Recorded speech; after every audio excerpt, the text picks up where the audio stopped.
sharing and learning and growing. And like we always do, we begin each time together, reminding each of you and reminding ourselves just how much, not only do we miss seeing everybody around our Shabbos table, actually so wonderful to be able to see most of you in shul, whether it's during the weekday or on Shabbos. For those of you who have yet to, that we've seen you, but we're looking forward to that. But it's around our Shabbos table specifically that we miss you most. And we're looking forward to when we're going to be able to do that. And this is just a close second. Actually, it's not even that close, but it's definitely a second. And we're going to look forward to when we can do that in person together around our Shabbos table. Okay, I hope everybody's well. Hope everybody's getting ready for Pesach. We are all in the throes of it. Anybody putting their Pesach dishes, getting them ready to put them out, put the chametz dishes away, getting all the preparations? Not yet, huh? It's an unusual year. Like, you can't do it too early. See, Matthew's nodding yes, and others are nodding no. See, there are those who make a decision to jump in nice and early. If you jump in too early, then you got Pesach for like 3 weeks. And if you jump in too late, then you're like in a major rush. So depending on, I guess, yeah, that's right, Jerry, that's right. Depending on your personality, it depends on with whom you share your life with, depending on what your choices and decisions are, will determine what and how that goes. But we hope it goes well, and we hope everybody is doing well and feels good and is strong and is healthy, enjoying Chodesh HaAviv. Usually the way it goes in our house is the kids start getting very anxious. Ema, when are you turning over? All of our friends already turned over. When are you going to do this? And I have to reassure them, guys, I got this. I promise you, I got this. They never believe me, but it always works out. See, I get nervous. Personally, I get nervous, not when it's delayed like that, because I know she's got it and I know it always happens. We've never missed the Pesach. Here's an official statement. It's been close down to the wire. Not down to the wire, never down to the wire, but it always happens. But I get a little nervous. Maybe some of you get nervous as well. You ever get nervous, like looking in the closet, in the cabinet, like where you're looking for like a snack at night, and you're like, oh my gosh, there's less and less and less every night. And like that Cheerios box is getting We're less. down to like nuts, some Ricolas. If anybody would like to come over for a Ricola party, or anybody would like to have me over for a nosh party, that'd be great, because the Ricolas are just like not cutting it for me. But anyway, that's when we know things are getting a little bit more serious. Okay, so we want to get to it tonight, straight to it. We have a very special evening. I guess I want to share, as we started last week, in this new version, our new episode of Around Our Shabbos Table, which really does give us a chance to get to know the families in our community, to know them better, the ones who have been here for a while, the ones who are new to our community. Tonight, we are featuring leaders in our community, the First Lady and her husband in the background. And her husband. That's why we do need a little music in the background. That's true. That'd be nice. We should probably add that to our repertoire. You got that. So not only is tonight the feature of our president and our First Lady, leaders in our community, leaders in multiple communities, dear friends. But before we do that, what we really can do is also celebrate tonight by realizing that we're also starting the third book of the Chumash. We're learning Sefer Vayikra. We are starting Parshas Vayikra this Shabbos. Actually, this is Shabbos Hagadol this Shabbos, because the next Shabbos, which was ordinarily the Shabbos before Pesach, that Shabbos Hagadol, but it's too close to Pesach. Everyone's in Pesach mode. You can't learn the laws of Pesach and already be there and then have to make changes when you can't make changes. So it's actually Shabbos Hagadol. The drush is going to be this coming Sunday night, Emir Hashem, at 8 o'clock live and in Zoom. For those of you who won't be able to make it in person, this Shabbos, Parshas Vayikra, Sefer Vayikra. And what's famous about the very beginning, the very first sentence, the very first word, is at the very end of the word, Vayikra, the letter Aleph is small. And famously, Chazal wonder, it's not like they ran out of ink. It's not like there was a shortage. Rashi tells us, of course, what's Vayikra? Why the small Aleph? And that is really an indication of who it was that heard the voice of God. And who is it that heard the voice of God? It's Moshe Rabbeinu. Vayikra, God calls out to Moshe Rabbeinu. Now, why is it a small aleph? So Rashi says, is that actually the voice of God was able to be heard and reverberated around the entire world. But there's a very big difference. And the difference is the frequency difference. And the frequency difference is that there's some people that they're just tuned in, they're just plugged in, they're in the frequency of HaKadosh Baruch Hu, the frequency of the Almighty. And unlike everybody else, Moshe Rabbeinu was plugged in. He was here as the repository of Kedusha, of holiness. He's the leader of the Jewish people. And as Rashi tells us, everyone could hear it, but only Moshe Rabbeinu did hear it. And what that means is that we all have to really kind of double down all of our efforts to try to think about what it is that we hear, what voices, what calling, what spiritual opportunities and potential and possibilities there are. Sometimes we overlook them, and sometimes we fail and miss the opportunities that are right before us. And Moshe Rabbeinu hearing the sound of God, hearing the command of God, knowing that part of leadership is to be focused on and understand the vicissitudes, the highs, the lows, the challenges, and the goal, and the mindfulness, and the setting one foot after the other, and the mission of what is the destiny of the Jewish people, the destiny of our nation, and the destiny of what our narrative is ultimately meant to be. And so it's really fitting that tonight we have an opportunity to share tonight's Shabbos table with two very dear friends, Sid and Jane Savitz, who I think that for at least for us is the most meaningful and most special accolade for us, is that you're dear friends and being part of our community. There's some people that really, like Moshe Rabbeinu, kind of like hit the ground running and really understand that there's a high calling, and that there's Jewish activism, and there's caring for people, and really nurturing and nourishing people in a way that is truly and duly and very inspiring. So tonight we are very happy to welcome Jane and Sid to tonight's program as our featured guests and as our featured co-hosts tonight. And so we're looking forward to getting to know both of you even better. But before we do that, first I would like to thank our generous sponsors around the Shabbos table, to Jack and Jill Dembowitz, commemorating the 10th yahrzeit of his beloved mother. Your mother's Neshama Shalom Leona, tonight is the yahrzeit.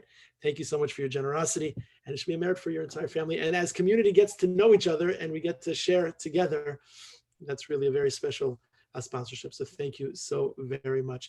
So Sid and Jane and Sid, welcome. So happy to have you tonight. Thank you very much. It's great to be here. It's great to be here. Thank you for having us. This does not replace what we want to do around our Shabbos table, really, but tonight's virtual program gives us an opportunity nonetheless. So, of course, we've celebrated recently the inauguration of our new president, and has really hit the ground running, as I mentioned, supported, of course, by Jane. And I know, Jane, you're supported by Sid. Together, you are a special couple that exudes happiness and simcha. I know that when first meeting you, that was the thing that struck me the most. Just very happy, positive people that really know how to share positivity. And we really appreciate that, and are so thankful to have you part of our community. And thank you really for your leadership. So get us started. Tell us a little bit about yourself. Tell us just basics. Where you're from? Where'd you move from to come before you came to Boca? Or let's roll it back a little bit. Where'd you grow up? Where'd you come from? Where'd you meet? What brought you to Boca Raton? Well, I grew up on Long Island, and Sid grew up in the Bronx. And so we were New Yorkers, and we met in summer camp that probably is familiar to people of a certain age, Camp High International, which had no international people that we possibly could ever imagine. But we met in camp. I was 15 and a half. Wow. And I wrote to a good friend of mine, because we wrote letters from camp in those days. We didn't do email. It was 30 years away from being invented. That I met a cute boy, and happened to be my brother's counselor. Oh. And my brother was not the best camper, so we needed a lot of consultations. And I told my parents they had to tip him very nicely at the end of the summer for taking care of my brother Peter. And that's how we met. And we dated on and off for at least 3 years until I was 18. And yeah, and this wasn't a shidduch date either.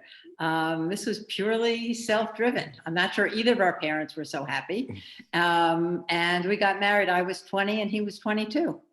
Oh my goodness. Yeah, pretty. Now, did brother Peter, did he give difficulty to Counselor Sid, like on purpose? He had his eyes on Sid. He knew about this. He was just a nerd. No, he just was really good at it. I mean, every boy was playing. He was 8, I think. Every boy was playing baseball, and he was building cups. in the bunk. He would build these towers of paper cups and whatever. By the way, he's the deputy director of the Ohio State Cancer Center now. Oh, I was wow. gonna say if he still He's a talks cancer about researcher. it. So, Wow, we need like a picture of you guys in camp. I would love to see that. yeah, I don't think we took any pictures. I destroyed them. So that was when I had hair. So, you know, A it lot of hair. was a different me. No, we got to unearth a picture from that. I totally agree. Where was this camp? Highlight, right? Camp Highlight. You Yeah. never heard of it? So- Hebrew Institute of I- Long Island. The Hebrew Institute of Yeah, Long High Island. Lie is now called Hafter. And After. Okay, that's what I right. So that's Hafter. And Jane's great uncle was the main benefactor of Hafter. People may have heard of Simon Cohn. And he was deeply, deeply committed to Jewish education. And he got her a job as a counselor At 15. at which was a 15, which little she was crooked. not really supposed to have. But if Nor you're, did I have any religious if- background, so I didn't know what I was doing. right, but if your great uncle owns the camp, owns the school, owns everything, it somehow worked out. And that's what And happened. figured it out. It worked out. It Yeah. worked out. She's being sort of modest. I mean, she dumped me at camp. I mean, I did. that's That is true. the reality. By the 4-week point, she was completely sick of me, and it was done. So, but it worked out somehow. Did Wow. they have Shabbos walks in your camp? You're talking about centuries ago. I don't remember that. No, we did have free Shabbos afternoons where we could walk. It wasn't called a walk. You could basically do whatever you wanted. Yeah, it was. And the boys and girls camp were not separated. Yeah. They were totally on the same campus. Yeah, Nobody it was- knew what- Did they celebrate you as a highlight couple? I mean, you know, there's some camps, if you, Morasha, Lavi, Camp Hask, anything? No? No, No brochures with your picture then and Yeah, now? right. the camp went out of business soon after we left. So the camp was only in business, so you two should meet. And we That should- was it. Yeah. that was it. Definitely. That's Yeah. the only. So you grew up in Long Island. Sid, where did you grow up? So I grew up in the Bronx, and I went to Yeshiva Zichron Moshe through 8th grade. I learned everything in Yiddish. You know, we translated Gemara and Chumash and Tanakh into Yiddish. And when then I went to MTA, which was a surprise to me that you could translate into English. That was very nice. And, you know, I commuted from the Bronx to Washington Heights every day, taking a subway and a bus. And it took me a long time. Right. The Bronx was a different Bronx. Very different. It was very different. It was, Is that like Pelham Parkway? Is that like Rebbetzin? yeah, that's north of that. Marshall Parkway is where J.J. Schachter was. Right. J.J. Schachter's father, Herschel Schachter, was the rabbi of something called the Marshall Jewish Center. And we davened in Young Israel of Marshall Parkway, which was Rabbi Zvul and Charlap's shul. So that community had two unbelievably wonderful Rabbeim as the leaders of the community. And JJ was That's, yeah. right. It's And, funny 'cause- and I'm sorry. No, so Rabbi Chalap, as you know, was the dean of REITs for. Oh, I for know. He many married years. us. He was Masada Kedushin for us. He married us, and we knew him quite well back in the day. Wow. He was famous for a number of things. I mean, obviously. His driving. His driving, I didn't know, but he was. Anytime you got engaged, if you were a REITs student, and I actually had a very nice relationship with him, personal relationship. So anytime you got engaged, he gave you a Kiddush cup, everybody, and the initial of your last name. So we actually have the Kiddush cup that was from Rabbi Charlap, which was always very special. He gave a whole big drush and a whole big speech and a whole big thing. I remember sitting in his office. It was very imposing. He's a very imposing man in the office. Oh, absolutely. No, he was not imposing at all. In that Yeah. office, I'll tell you, because he used to tell stories about how Rabbi Soloveitchik used to give the bechinas, and he's going to try to mimic that, and I would be like terrified. But then, like as you got to know him, and as was, he was actually famous for something else. So after you finish the smicha, you get the klaf, you get your rabbinic ordination, like your degree, and he would actually always put his phone number on the back. And he would always say, as a Rav, you have to remember one very important thing. It says on the front page that you know all of these things, But we all know that, okay, you're going to have to ask some questions. There's going to be things that you're not going to know. And there's nothing wrong with that. In fact, there's actually love something that. very humbling and very appropriate about that. If you ever have any questions, you'll call me and I'll call Rav Schechter, and Rav Schechter will call somebody, and it's going to be, We'll figure it and we'll out. figure it out. But it was always it lasted very much with me. The impression of scary to go out into the world, in the world of the Rabbanos. And he was very, I was close to him for many, many years. That's why he was Masader Kedushin for us. But he was famous that you didn't want to be on the streets when he was driving because he drove much too fast. Much too fast, really. Wild. And we have the same Kiddush cup, except ours has an S on it. Oh, see see, that? there you go. Amazing. That's incredible. That's amazing. So you grew up in the Bronx, and you grew up in the 5 towns, and you met in camp. Amazing. So, And where did you live when you first got married? Oh, so We were still in school. We were still in school. I was in law school in Philadelphia, and Jane was in social work school we sort of worked it out. She was in school there at Bryn Mawr. So we lived in West Philadelphia. And she, of course, had the car, and I would commute on the train to 30th Street Station to go to law school. wow. So does that make you New York sports fans? Does that make you Philadelphia sports fans? Yeah. Yes. It's Philadelphia. Yes as to both. Me, no. So I don't care. So I was born and raised as a New York Giants baseball fan, rooted for Willie Mays. And they moved to San Francisco, and my heart, and I was only a little kid, 6 or 7 years old, but I followed the Giants for many, many years until we moved to Philadelphia, and I became a Philadelphia Phillies fan. Wow. And I root for the Phillies today. And people that just dropped off the call. Oh my goodness. and football, I root for the New York Giants, and hockey, I root. You're making it worse. Right, and in hockey, I root for the New Jersey Devils. Enough sports talk. Yes. One of the most important things to me was we had season tickets for the Devils for many, many years. Wow. Well, that our main life together with our children was in New Jersey and Livingston. So Right. that's why we had to do something New Jersey. Right. So how long did you live there? Meaning that was, you raised, the family. So we lived in 44 Philadelphia. In New years. Jersey? Yeah, Oh. in New Jersey, about 44 years. Well, we lived in New Jersey in Philadelphia until we finished school, and then we lived in Washington, D.C., actually in Silver Spring, Wheaton, Maryland for a year. And then we moved to Queens. Those were all 1-year pit stops. And then we moved to West Orange and Livingston, and then spent 40 years or so, 35 years in Livingston. Wow. And coming to Boca, coming to Florida, when did that enter onto the radar? And how did you find us? And, this has been for us a match made in heaven, having you part of our community. I know it started like one way and then transitioned to full time, which of course It's actually a match made in heaven for us. I don't think that we could have found a better place, community, shul, rabbi, Rebbetzin. If we tried and went all over the world, we're just so happy here. But we were working. We worked, all of our lives. And Sid decided that he wanted to really think about retiring. And I was like, are you kidding? There's not even a chance. And then one day I said, you know what? I could consider it.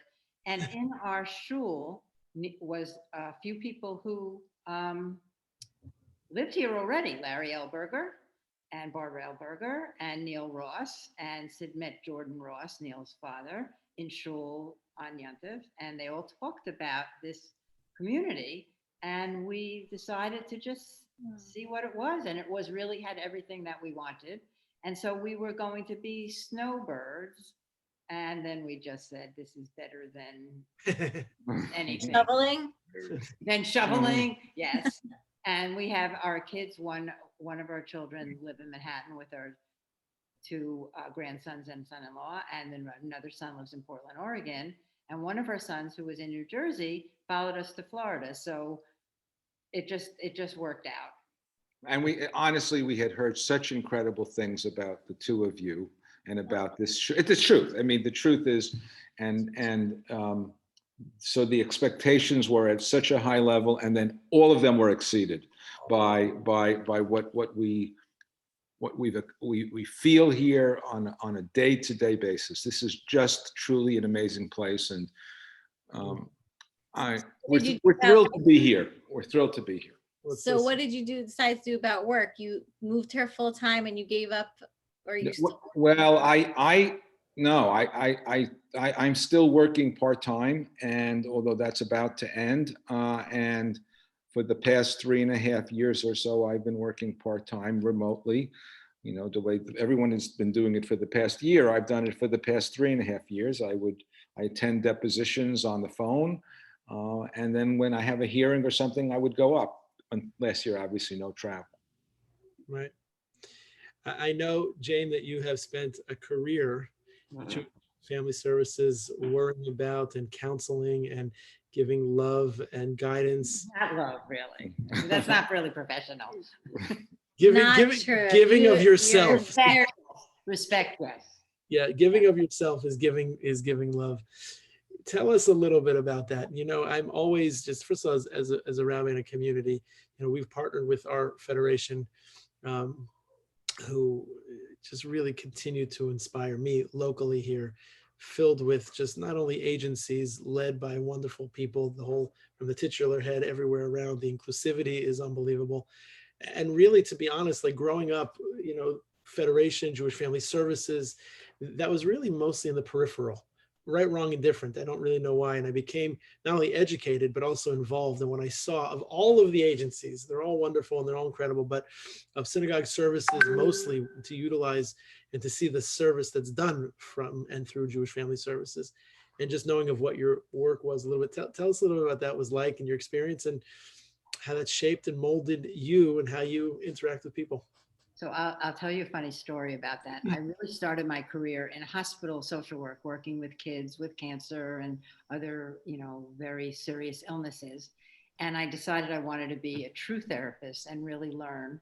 And I had a friend who worked at a Jewish Family Service, actually in Elizabeth, at New Jersey. And I went and said, I'd like to apply for a job. And the director at the time said, no, you work in hospitals, you're really not for us. And I said, I beg, please give me a chance. And she said, all right, who knows? And I ended up spending 25 years first in one Jewish Family Service and then in the second Jewish Family Service. And if she hadn't given me that chance, so I became a therapist, and both agencies, but the one that I worked in, you know, when I retired, was Jewish Family Service of Metro West, which was based in Florham Park.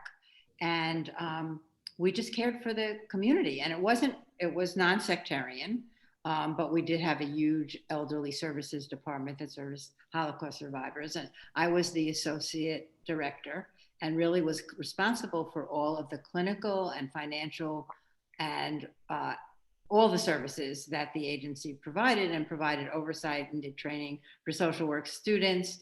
And it was a joy. I mean, it was just, no one could imagine a better job. But you had to go back to school for? No, it was just someone giving you a chance and teaching you, you know, what's current in therapy, and being supervised to death. You know, you had to have supervision every single week and discuss every single case in the beginning. And of course, then when I became the supervisor, I did the exact same thing because it works. And the quality of the young social workers that I taught, and some of them weren't young actually, was incredible. And we have such a dynamic cadre of social workers in New Jersey. And I understand here too. And actually, after I retired, I went to JAFCO, which is foster care and adoption agency, and they have group homes, and volunteered there. So it felt like I was working. And then of course COVID hit and nobody was running groups or anything like that, but it was just a joy. And I miss it all the time, and I miss my colleagues. You know, you mentioned that COVID hit and that things kind of everything was brought to a screeching halt. So the concept of mixla shpachel b'fanav, I won't embellish it too much, but I can say this, and on behalf of our community, you know, utilizing your experience, your expertise, you are a tremendous resource to me and to our community, and to, of course, thank you everybody, to be able to learn from you. It was really, and continues to be a tremendous resource. And We can't thank you enough for your sensitivity, your empathy, and really the best training anybody could ever do is really show and lead by example. And you did that and have done that. And that anybody who you've interacted with in our community being touched by you has been super. You mentioned that you worked with Holocaust survivors. I know here in Florida, that's also something that's super, super important and everywhere, but there's a lot of emphasis given the elderly population, and many of whom that are here, and the dwindling population and the responsibility that we all have. It happens to be that I know that the sisterhood not too long ago read a book, The Choice. I don't know if anybody read that book. I just sent that to my brother-in-law. It's the most wonderful book ever. Yeah. I sent it to my kids too. I don't think they read it, but they both have it. So I'll tell you what's interesting is that besides the fact that I would find Jen in the morning, she'd wake up and she'd be like standing over like the bathroom sink, like early in the morning, early. And she's like reading her book. And then and before she's going to bed, she's like reading this book. I'm like, wow, this must be like a seriously special book. So not only did she say every page, you have to read this book, you have to read this book, you must read this book. And then I read somewhere that Rabbi Jonathan Sachs, of blessed memory, said that this is the most impactful Holocaust book he's ever read. So, right. So that Jen said that, and Rabbi Sachs, had that, approbation about it. It was like an no-brainer. So actually, I'm in the middle of reading it now, and I find myself also, I'm struggling because I have so many Pesach responsibilities. Like I have no time to read a book. But anytime I have a few minutes to catch this book, it's unbelievable. And just the idea of a choice and the life that is lived and how you make your life and how you're shaped by experiences. So I know that, Sid, you're the son of a Holocaust survivors, right? Right. And anytime when I was in graduate school, so I actually had the department chair at Columbia University, someone by the name of Elizabeth Midlarsky. Do you know Elizabeth Midlarsky, Professor Midlarsky? Anyway, she chairs the department at Columbia University, and she was doing some research as part of a book that she was writing, and part of my exit examination was to join her in that research and to help her with some of the research. Not that I was so significant to it, but for whatever it was worth. And I was intrigued by the assignment to really spend time with first and second generation Holocaust survivors. So I actually read tons of books and did a lot of research with her, and we can talk about that another time. So I know, Sid, a lot of that has shaped you, has really kind of defined you. So I'd be curious, just to learn about if there were some hallmark, experiences. I'm sure there were so many that you live with and that inspire you, and kind of, you both have been in Jewish service of leadership in schools and in communities for years. And so being, in a presidium, in a leadership role in this shul is really it's a layup for you, because it's really what you're made of. So how much of that has influenced you? And share with us, if you can, just something or some things about what that was like and how you've been shaped because of that. Right. So my passion, for my adult years is Jewish education. And I, was raised in a family my parents were committed to sending my sister and I to yeshiva, and they gave everything they had for that. And they taught us that and children are our future, and we have to make sure that we provide the best education to continue our people and everything we are. And that has shaped me. And, I devoted decades to that at the Kushner Academy in various positions. And I'm quite proud of the years that I spent there. It wasn't great when one of my kids told his teacher that she basically couldn't do anything to him because his father was the president of the school. But that was but one of the we did something to him. That was not one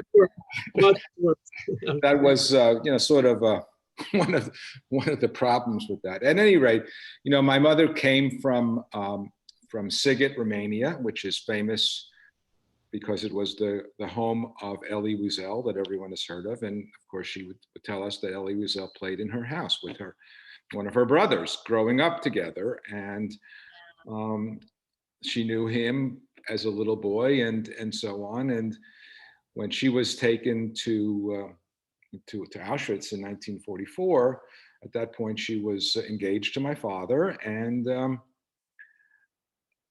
she was taken, and he was in a part of Romania that the Nazis never reached, further south, and he was drafted into the army and got out of the army by bribing his commanding officer, and went into the woods and became a partisan for the rest of the war, basically forging documents, creating fake passports and identity papers, and helping Jews escape. An interesting story I shared with the rabbi was that the first time they came to Israel, they were on a bus to Ashkelon, and they're sitting in the bus, and the bus driver yells on the bus, "Meyer Shayevitz," which was, of course, the name, Sayevitz came from Shayevitz, and basically proceeded to tell all the people on the bus that my father had saved his life. And they started to clap on the bus for my father because he had written or forged identity papers. How my father became a master forger, I don't really know. I do not have that skill, but he did. The other interesting part was that my mother and father were separated after the war. My mother came to the United States. It's another story. But they found each other first before they were engaged before the war. Right. Okay, during the war, my father's older brother and my mother's older sister were married, so the families all knew each other. And now it was the next sibling who married into the same family. And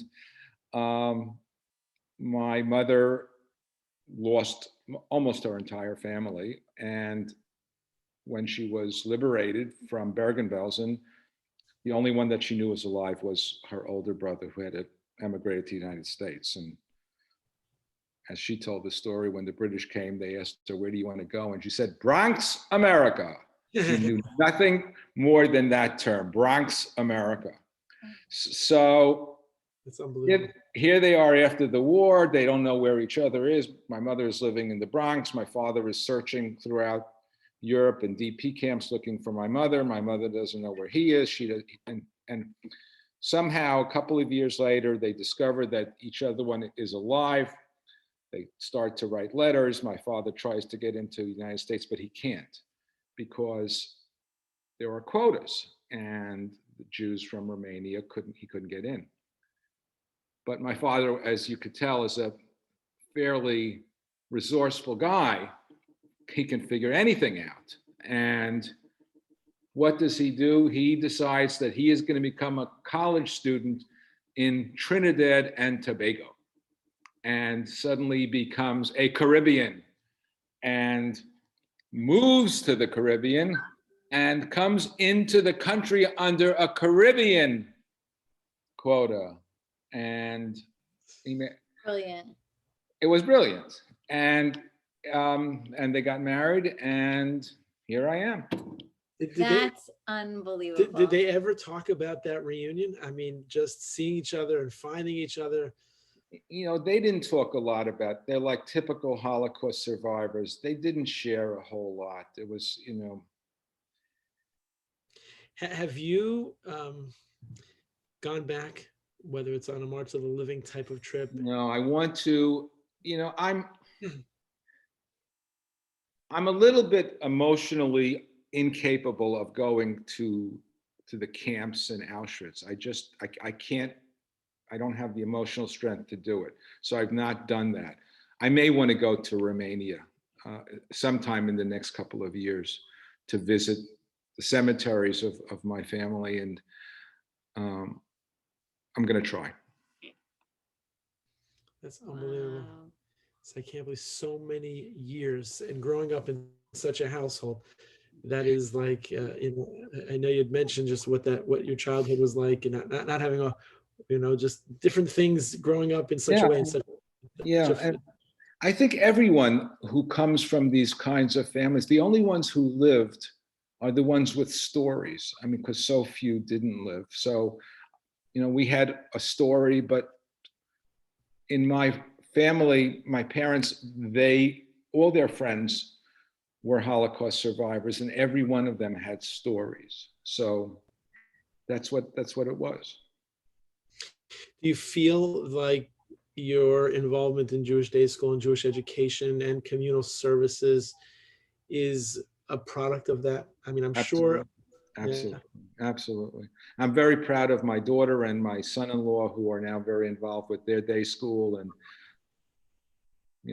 I'm really happy about that. That's really important on the board and in positions of making a difference. Wow. And days like Holocaust remembrance days, did your parents feel strongly about Yom HaShoah? Days like that? Just the opposite. It was just not talked about. It was just everything was very much quiet. To be perfectly blunt, I would hear my mother screaming in the middle of the night in nightmares more often than hearing stories. Unfortunately, towards the end of her life, and she died very early, she had dementia, and most of her horrible hallucinations and delusions were about the Nazis. She was really living that over again when she was ill, and it was tragic. Wow. So do you have siblings? I do. My sister Judy is very involved with a wonderful foundation called the Grus Foundation, which gives money to schools, and she has a great job of going into yeshivas all day and giving away money, and people actually like seeing her when she comes. I'm sure that's I always say she has the best job in the world. She gets to go all over the country to Israel a few times a year, and she gives out money or takes kids on some kind of robotics training. It's amazing. That's great. So I guess as we kind of head towards the end of our program here, I know if anybody has any questions that you would like to ask, you can either private message me or put it into the group chat. But I guess, being very current, the fact that you are the president and the first lady of the Boca Jewish Center at a time that we are experiencing monumental growth in our community, explosive growth in our community. And as Jen and I talk about it almost all the time, it's a diversity, and it's unique, and it's extraordinary that it's really gathering, just like the Kotel has the ability to gather all different types from all different walks of life. So, leadership has its challenges, it has its lows, but it mostly, at least for me, and I know for you, has its highs, because we can work with people and interact with people. Tell us a little bit about, being in communal service, like that. Tell us what inspires you to be in this role, and where do you see us going in the next 5 years or so? So I'm truly excited about where the shul is and where you have brought it, the two of you, and it's to an amazing place. My predecessor, Charlie Trauring, left the shul and when he handed it over to me in such a healthy, strong place. It's really allowed me to just go from strength to strength. I mean, it's just amazing what he accomplished and what leadership has done. It's going to make it a lot easier. So on the horizon is obviously building our building and raising the money and having it done. And we're working on finalizing architectural plans. Those plans have to be revised for many reasons, but not the least of which we have so many more children than we did when the plans were first developed. What a wonderful problem to have. Tell them You know, the numbers are are, you know, Matthew will know this much better, but as of, I think, the beginning of the year, we had 160 children, high school age or less, and we've gotten, I don't know, probably 20 more families. So we're probably over 180 children, high school or less. And I can't imagine we won't be at 200 children, thank God, in the very near future. And what a wonderful position to be in, to be planning a building with having to provide the place for kids. What a great thing to be thinking about. And I'm turned on by that, because that's really so important. And we're going to have great youth programs. I mean, it's just going to be amazing. And we have a new, very, very wonderful youth committee. And we are going to find a wonderful youth director, and it's going to be fabulous. And so, I'm excited about the Shabbos, about the youth finally coming back. yeah, isn't that wonderful? I mean, it's just wonderful. So, you know, it's really to Sid's credit, putting the committee together and working with all the parties, keeping it safe and making sure that it's responsibly done. And our health and wellness committee, which has worked tirelessly with our leadership yeah. to do that. So really, it's to your credit. I don't know about everybody else here, but I'm like fired up listening to our president and listening to, you know, to the team here that is our first family team. That's really, I feel so excited. Your enthusiasm has come through the screen, and the only other place any of us would ever want to be is in Yerushalayim, Ir HaKodesh. But if you're not going to be in Yerushalayim, 100%. until we get there, Boca Raton, Boca Junior Center, this community is the place to be. So I'm so. And we can also plan a trip to Yerushalayim together. I love that. In one day, God willing. I love that. I love that. That's such a great goal. That's something that we can all continue to get very excited about. So I really think, first of all, Jane and Sid, thank you so much for sharing, and thank you so much for being our very special guests, and thank you so much for your leadership, and most importantly, thank you for your friendship. We are stronger with you and stronger because of you, and we're looking forward to doing all of those great things and more together to continue to grow our community and to share the love. Amen. Amen. We Or as my kids would say, same. and we feel the same way, and we are so pleased to be fortunate to be in the position to hopefully help out with this incredible shul and incredible place that we all find ourselves in today. Thank God. Yeah. Okay, Baruch Hashem. Okay, everybody, thank you so much for joining us tonight around our Shabbos table. We hope everybody continues that radiant smile, that joy, that connection, because it's all about the connection. We stay connected, we stay committed. Nothing can keep us apart from each other. Wish everybody a wonderful rest of your Erev Shabbos and a beautiful Shabbos. And all of your preparations for Pesach should be smooth and joyous and happy. Wishing everybody a good Shabbos. Thank you, Matthew, on the back end. Thank you, everybody, for joining us. Thank you, Sid. Thank you, Jane. Have a blessed evening and a beautiful Shabbos, everybody. Bye-bye. Good night.